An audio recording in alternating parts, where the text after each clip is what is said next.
शुरू अल्लाह के नाम से जो बड़ा मेहरबान निहायत रहम करने वाला है। करोड़ों दुरूद व सलाम हज़रत मोहम्मद सल्लल्लाहु अलैहि वसल्लम पर, आपकी आल पर, तमाम सहाबा कराम पर। नाज़रीन गिरामी, कुफ्र और शिर्क में डूबी कौम ने शैतान की पैरवी करते हुए 5 बड़े बुत बना लिए और उनकी इबादत करने लगे। यही वो पहली कौम थी जिसने बुत परस्ती शुरू की। हज़रत इदरीस अलैहिस्सलाम के पड़पोते हज़रत नूह अलैहिस्सलाम को अल्लाह पाक ने नबूवत अता फरमाई और उस कौम की रहनुमाई का हुक्म दिया। हज़रत नूह अलैहिस्सलाम नबूवत के ऐलान के बाद लोगों को एक खुदा की इबादत में मसरूफ़ रहे। आपने 950 साल तक तबलीग की, लेकिन 80 लोग आप पर ईमान लाए और आपकी नबूवत का इकरार करके अल्लाह पाक की इबादत करने लगे। आज की हमारी वीडियो का मौजू ये है कि हज़रत नूह अलैहिस्सलाम की बीवी उन पर ईमान ना लाई और कैसे कैसे आपकी बीवी ने आप पर जुल्म ढाए। आपकी बीवी कैसे आपके बेटों को भी वरगलाती रही और उन्हें अपने बाप के खिलाफ इस्तेमाल करती रही। मुख्तलिफ तफसीरों और तारीखी किताबों में हज़रत नूह अलैहिस्सलाम की बीवी को मुख्तलिफ नामों से पुकारा गया है, लेकिन मशहूर और मुत्तफ़िका यही है कि उनकी बीवी का नाम वाइला था। ये बरसों हज़रत नूह अलैहिस्सलाम के साथ रहीं और उससे हज़रत नूह अलैहिस्सलाम का एक बेटा कनान भी पैदा हुआ।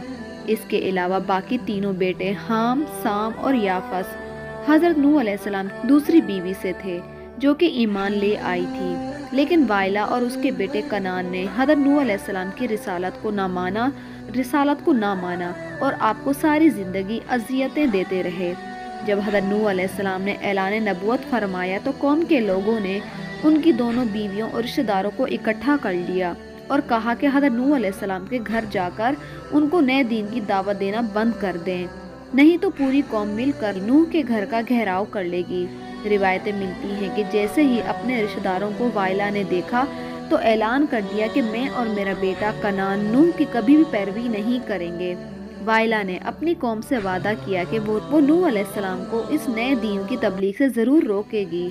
खैर, वाइला ने ज़बरदस्त मुहिम चलाई और अपने शोहर की मुखालफत की, लेकिन हज़रत नूह अलैहिस्सलाम तबलीग हक करते रहे। यहाँ तक कि एक दिन कौम के लोगों ने हज़रत नूह अलैहिस्सलाम के घर पर हमला कर दिया, जब हज़रत नूह अलैहिस्सलाम के तीनों बेटे घर पर मौजूद नहीं थे, जबकि कनान और वाइला घर पे मौजूद थी। बल्कि ये हमला भी वाइला की एक साजिश थी। लोगों ने हज़रत नूह अलैहिस्सलाम को लहूलुहान कर दिया और बेपनाह जुल्म किया।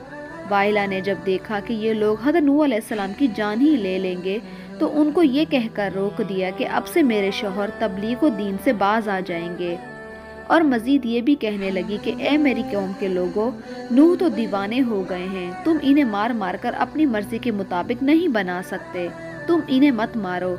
ये जो कुछ कहते हैं हालात दीवानगी में कहते हैं, इन्हें खुद भी नहीं मालूम कि ये क्या कह रहे हैं। इस तरह लोगों ने हज़रत नूह अलैहिस्सलाम को छोड़ दिया। हज़रत नूह अलैहिस्सलाम को अपनी बीवी की इन बातों पर बहुत ज़्यादा तकलीफ़ पहुंची।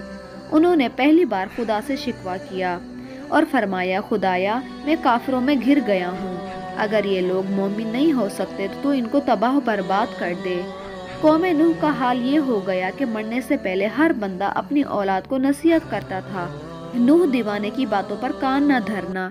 तो अल्लाह पाक ने आपके पास वही की कि जो ईमान ला चुके हैं इनके अलावा अब कोई भी ईमान नहीं लाएगा। तो फिर आपने बारगाह इलाही में मुनाजात की, तो आपने दुआ की, तो आपकी दुआ कबूल हो गई और अल्लाह पाक ने आपको कश्ती बनाने का हुक्म दिया। अल्लाह ने हुक्म दिया कि कश्ती नूह में सवार होने वालों के अलावा तमाम दुनिया की मखलूक बर्बाद हो जाएगी। कुरान पाक में इरशाद बारी ताला है कि नूह को वही हुई कि तुम्हारी कौम से मुसलमान नहीं होंगे मगर जितने ईमान ला चुके हैं। तुम गम नहीं खाओ उस पर जो वो करते हैं और कश्ती बनाओ और हमारे हुक्म से और जालिमों के बारे में हमसे बात ना करो, वो ज़रूर डूब जाएंगे। नूह कश्ती बनाना शुरू करते हैं। जब उनकी कौम के सरदार उन पर से गुजरते हैं तो हंसते हुए और बोलते हुए जाते हैं।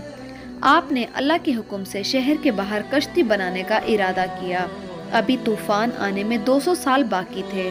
आप अलैहिस्सलाम को कश्ती बनाने के लिए लकड़ी की ज़रूरत थी, लिहाजा आप अलैहिस्सलाम ने लकड़ी हासिल करने की गर्ज से सागवान नामी दरख्त लगाए, जिनकी लकड़ी बहुत मजबूत होती है।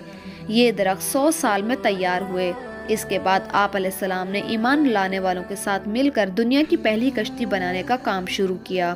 کشتی کی تیاری کے دوران آپ کی قوم نے آپ کو بہت تکلیفیں دیں، یہاں تک کہ کشتی پر فضلہ بھی کر جاتے تھے، لیکن آپ سب کچھ برداشت کرتے ہوئے کشتی کی تیاری میں لگے رہے۔ اپنے قوم کی طرح وائلہ بھی حضرت نوح علیہ السلام کو کشتی بنانے سے روکنا چاہتی تھی، اس لیے وائلہ روز رات کو اپنے بیٹے کنعان کے ساتھ آتی اور کشتی میں جگہ جگہ سوراخ کر جاتی۔ یہ اس کا روزانہ کا معمول بن گیا تھا۔ حضرت نوح علیہ السلام جب صبح کشتی کو دیکھتے تو بہت پریشان ہوتے۔ جب لوگوں سے پوچھتے تو لوگ کہتے کہ ہمیں تمہارے تختوں سے کوئی دلچسپی نہیں ہے۔ خیر ایک دن حضرت نوح علیہ السلام نے سارا دن تختوں کو جوڑنے میں لگا دیا اور شام کو اللہ پاک سے دعا کی، اے میرے خدا، جو بھی آج رات میرے ان تختوں میں سے سوراخ کرے تو اس کے ہاتھوں کو بے جان کر دے۔ صبح جب حضرت نوح علیہ السلام نے دیکھا پھر سے تختوں میں سوراخ ہے تو آپ اپنی قوم میں بے جان ہاتھوں والا شخص ڈھونڈنے لگے۔ بہت تلاش کے بعد بھی جب انہیں بے جان ہاتھ والا شخص نہ ملا تو آپ اپنے گھر واپس لوٹ گئے۔ گھر جاتے ہی دیکھا کہ بیوی ایک ہاتھ پر چادر ڈالی ہوئی ہے۔ آپ فوراً سمجھ گئے یہ وہی ہے جو روز سوراخ کرتی تھی۔ آپ کو یہ جان کر بہت رنج ہوا کہ میری اپنی ہی بیوی میرے اتنے خلاف ہے۔ خیر آپ نے اس کو خبردار کر دیا، ابھی تو صرف ہاتھ بے جان ہوا ہے، اگر دوبارہ میری کشتی کو نقصان کیا تو پورا جسم ہی بے جان ہو جائے گا۔ کم و بیش 100 سال میں کشتی تیار ہو جاتی ہے۔ یہ کشتی 30 گز لمبی، 50 گز چوڑی اور 30 گز اونچی تھی۔ خیر جب طوفان شروع ہوا تو حضرت نوح علیہ السلام نے کشتی میں چرند پرند کی ہر قسم کے حشرات الارض کا ایک ایک جوڑا نر اور مادہ سوار کر لیا، اور خود آپ اور آپ کے تینوں فرزند یعنی کہ حام، سام اور یافس اور ان کی تینوں بیویاں اور آپ کی مومنہ بیوی اور 72 مومنین مرد اور عورت کل 80 افراد کشتی میں سوار ہو گئے۔ پھر حضرت نوح علیہ السلام نے اپنی نافرمان بیوی کو بھی کشتی پر سوار ہونے کی دعوت دیتے ہوئے کہا کہ تم بھی کشتی پر سوار ہو جاؤ، تو بیوی نے کہا تمہاری باتوں پر کون اعتبار کرے گا جبکہ پوری قوم تم کو جھٹلا رہی ہے۔ حضرت نوح علیہ السلام نے کہا تم میری گمراہ قوم میں مت شامل رہو، تم میرا کہنا مانو اور کشتی پر سوار ہو جاؤ، لیکن بیوی نے انکار کر دیا، اور وہ اقرار کرتی بھی تو کیسے، وہ تو نوح علیہ السلام کی نبوت کی شروع سے ہی قائل نہیں تھی اور وہ مسلسل اپنی گمراہ قوم کا ساتھ دے رہی تھی۔ بیوی سے مایوس ہونے کے بعد بیٹے کنعان سے کہا کہ تم کشتی میں آ جاؤ، تو اس نے بھی صاف انکار کر دیا، اور آخر آپ کی بیوی وائلہ اور بیٹا کنعان دونوں کشتی میں سوار نہیں ہوئے اور وہ طوفان میں غرق ہو گئے۔ ناظرین اس میں کوئی شک نہیں کہ حضرت نوح علیہ السلام کی قوم اور ان کا ایک بیٹا بیوی اللہ پاک کی نافرمانی کی وجہ سے غرق ہوئی۔ اس لیے ہمیں چاہیے کہ ہم اپنی اور اپنے آنے والی نسلوں کی خیر و بقا کے لیے اللہ اور اس کے پیارے حبیب صلی اللہ علیہ وآلہ وسلم کی نافرمانیوں سے ہمیشہ بچیں اور دوسروں کو بھی بچائیں۔ آئیے ہم یہ عہد کرتے ہیں کہ گناہوں سے دور رہتے ہوئے نیک اعمال کریں گے اور ہر ایک اپنی حیثیت کے مطابق اس کام میں مدد کرے۔ اللہ تعالیٰ سے دعا ہے کہ اللہ تعالیٰ ہمیں نیک کام کرنے کی توفیق عطا فرمائے اور برے کاموں سے رکنے کی ہمت دے۔ ہماری اس ویڈیو کو لائک کریں اور چینل کو سبسکرائب کریں۔ جزاک اللہ۔